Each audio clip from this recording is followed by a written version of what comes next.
Buinorma tongke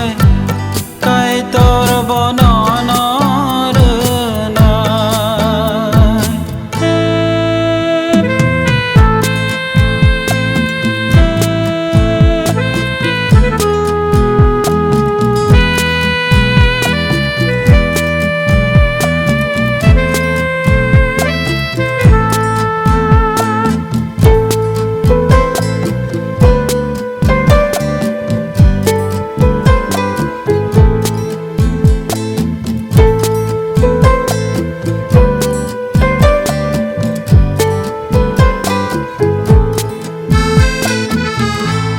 Jisu sawhai hanai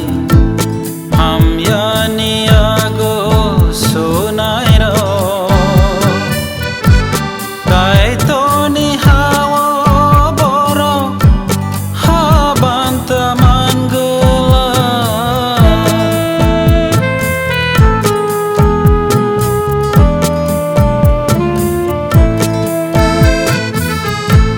Jisu sawhai hanai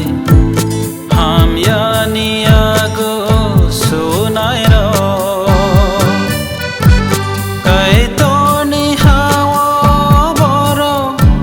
habanta mangala borok ni man thai kurui kha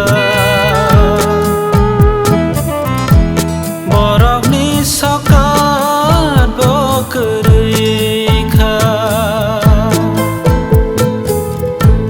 borok ne man thai kurui kha borok ni sokat bokurui kha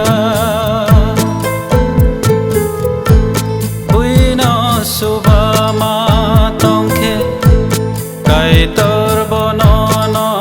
subana buino hamzak ma tongke kai tor bonono hamzak na buino khairok ma tongke kai tor bonono khairok na buino ruma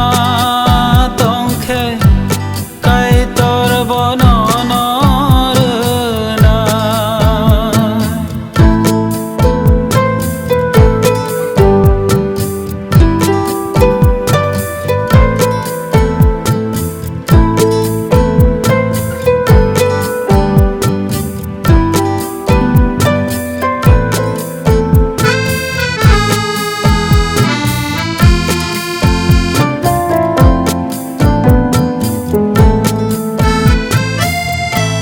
Jisu sawhai hanai kaham ni ago sunai ro kai toni hawa boro ni banta tongo